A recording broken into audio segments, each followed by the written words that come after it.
Alright, what's going on, guys? I'm back here. Gonna show you a chip trick today, a little different from all the factual knowledge and notes and stuff that can get really complicated in Texas Hold'em. And as you saw by the pot odds, I hope it wasn't too confusing. It confuses me to this day at sometimes. Um, it's a very complicated game, and it's a game of a ton of luck, so if you want to control as much factors as you can, so to really be good at it, you need to study up and try and learn and process as much information as you can. Um, at once. So today we're going to learn the chip shuffle. Also, before you guys say like, "Oh, I don't want to learn a chip trick," or "I don't need it," the chip tricks are more than just impressing your friends or whoever's ever at the table. There's two main purposes for it. One's much more important than the other. The first one, not as important, is other players will pick up that your if you know how to do a chip trick, even just one. I know how to do like three. The shuffle, twirl, and one other. I don't really practice on doing it too much because I'll tell you the second and main reason why actually knowing how to do this simple chip trick is very important to actually improve my game um, and my chances of winning money at Texas Hold'em. But the first reason is people at the table who see you do it will kind of pick up that you might be an experienced player. That you've been around the game for a while. What respect kind of means in Texas Hold'em is that if I make a big three bet um, that everyone, or a big raise or a four bet, that guy across the table who thinks I'm an experienced player, if he sees me shuffling my chips or messing around with my chips or, just acting accordingly at the table, doing some chip tricks, will sit there and he might fold, something like ace queen or king queen suited because he respects me is the word in quotes that I could have a big hand like pocket aces or pocket kings. So for that reason, it allows you to execute a lot of bluffs, such as a four bet that I could do with any hand. Say I had a 2-7. If you pick up if you give the right table image to others who have seen that I'm an experienced player, I kind of know what I'm doing with my hands. I'm usually don't raise, unless I have a very premium hand like pocket aces or queens or kings or ace king suited. They might fold their hand and it opens the door for me to bluff a little more. The second and main reason that this is really the only trick I do at the table, it helps it when you're, like I said before in the previous video, when you're playing the game of Texas Hold'em. I should probably come back up here so you guys can stop hearing the talking from my magic hands like the first couple of videos. A lot of Texas Hold'em is there should never be downtime in Texas Hold'em. A lot of people think after they fold their cards that you should just kind of sit there, maybe go talk to your friend across the room or whatever, or go do something. And especially like when I played in college, someone would fold a hand and then go make ramen noodles or whatever, go make food, or just sit out for 2 minutes, go do something for 2 minutes, and that's fine if you're not playing a super serious game. But if you're like, if a pro was a 10 out of 10 Texas Hold'em player, if you're in the 6 or 7, range, trying to become 8, I don't want to rate my skill level, but my interest level and, decent skill level, I would say, like I'm a 6 and I want to become better, whatever.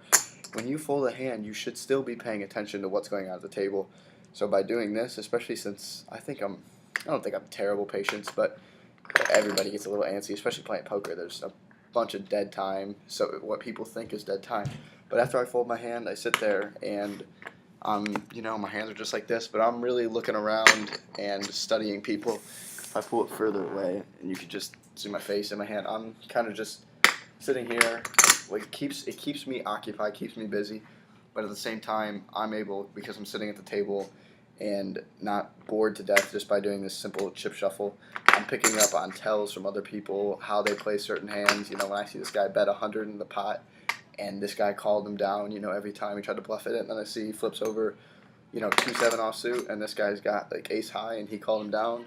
I can see that guy is a bluffer. He's a loose player. I could pick up tells on him based on other things too. Like if he is betting big, and then he calls down the, and if somebody calls him and sees his bet, and he flips over quad aces, I might see during that time that he was tapping his finger on the table, or some other tell that I could pick up for future hands when I'm in him one-on-one. When I see him do it again, and he's doing this, sitting over there, and he's throwing 300 in the pot. Here goes my hand right into the muck. So you should be observing the other players, and the way that it helps me and does help most players is a chip trick. This isn't just for show and to show off to your buddies or anybody at the table. It shows experience, like I said. So you're kind of respected at the table. You can do anything with your hands. People know you can be tight, loose. You can mix up your game. But it allows me to sit here and just simply look across the table, see what people, when they're peeking at their cards, what they do. Some people are terrible with their cards. This is another tell. This is a good hand. Ace, queen of hearts. Some people will literally just kind of go, like, it couldn't be more obvious sometimes. And like I said, when it's real advanced players, they could be trying to bluff you, but some people just don't know, especially the level I'm trying to teach, 5 to 6 out of 10 players, decent players who are interested in the game, want to win a couple bucks with their friends here and there.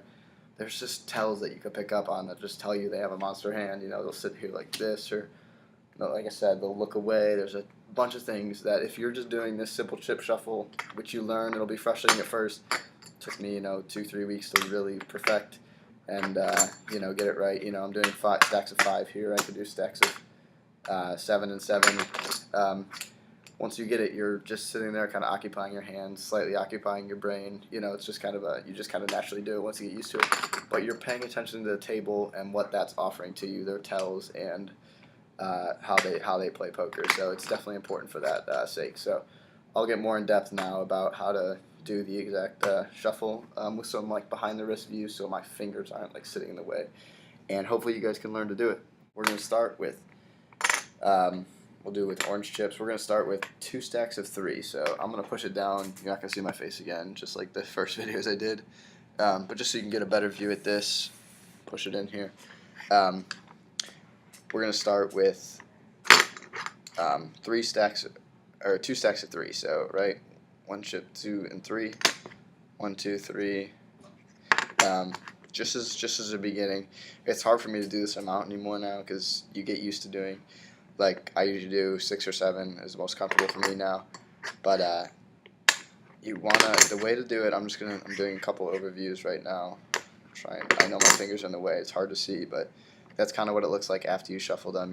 They're pretty staggered. They should be every other one, and you're just putting them together with your hands. So I'm going to show you doing 5 or stacks of 5 just because it's easier for me right now, just so you can kind of see what it looks like. I'll get some from behind views too, under my wrist. You can see without my fingers in the way. I'll do that all in a second, but I'm just kind of showing you this right now. A good way to make sure that you're doing every other 2 if you don't want to look every time. Yeah, let's do green since those are kind of contrasting. Is you get 2 different color stacks, before you, and then after you shuffle them, push them together, you can easily look yourself and see that they're every other chip, so you're shuffling them right and they're going in every other. So I'll just briefly explain kind of how to hold your hands. So you're going to want, it's a symmetrical kind of chip trick. You're going to want to use these 2 fingers right here, your thumb and index finger on the left side of the chips. That's going to kind of want to be here. I'll try and square it up for you guys. And then your other 2 fingers, which is going to be a weird position to start out, your pinky and your ring finger are going to want to be the same position on the opposite side, kind of grasping the chips like that. And then your middle finger is going to do the work. You're going to wedge it right in between the 2 chip stacks and just lift up. As you do it, you should slowly be compressing the other sides of the chips, pushing them up. And when you lift in the middle, that'll get the riffle formation, even though one's wrong there, as you can see. I'm trying to do slow motion for you guys, but that's the basis for the trick. I'm going to do some other views. I'll try and explain it a little better. Okay, so here we are. I changed the angle so you guys can see from behind my wrist. I'm doing a stack of 5 and a stack of 5. I'm going to do it in normal motion because it's really hard to do in slow motion. I have editing software that can make it slow down. But for right now, you're going to want these 2 fingers and these 2 fingers are doing the exact same job. So pinky and ring it's a symmetrical kind of chip trick. Do the same thing as thumb and finger. So put these 2 here first. Again, I would advise stacks of 3 and 3 when you're starting out like this. 1, 2, 3, 1, 2, 3. Just because it's easiest. You don't even when you're starting out, if you get 2 from one side and 2 in a row from one side and 1 from the other, that's still a start. Mine looks like that for a while. You'll improve eventually. Your hands will just get more used to doing this. It's gonna feel unnatural at first, but you'll be able to do, and eventually you'll get it all right, where they will all be shuffled kind of symmetrically. So again, this chip, it doesn't even the symmetricalness doesn't have to come out every time, when you're doing it. often you're mainly, like I said, just doing this to kind of occupy your brain and to make sure you're paying attention to the table and other people's tells and stuff. So it doesn't really matter if it's perfect, but if you just want to get better at it, like I said, use 2 stacks, 2 different colors, and then after you mix them, if you did it right, they should be every other, alternating exactly. So again, and then I didn't really explain the middle finger you saw from the front views. That's not doing too much work. That's just kind of lifting up your other fingers. You just kind of need to get used to like the sensitivity of them and how much you need to push up with your other, or push in with these 4 fingers, kind of, because when you're lifting it up, the chips are going to come shorter on the sides, and they're going to go in like this. That's what you're going to want to do. You're going to want to squeeze it together as that happens. So that way they go up in that kind of fashion. So they go up, and they shuffle themselves. Especially if you don't know this trick, it looks really cool at first, just because you would think it's really hard to get them to go every other. But if you're putting the right amount of pressure and on both sides, equally, and lifting up lightly with your middle finger, it doesn't do too much. I lift for the first chip, and then I let go, and these hands slowly clawing into the rest. So that's about it for this chip trick. I'll do a couple more here, and I'll make it slow motion here in a sec, so I'm going to stop talking because no one wants to hear my voice in slow motion.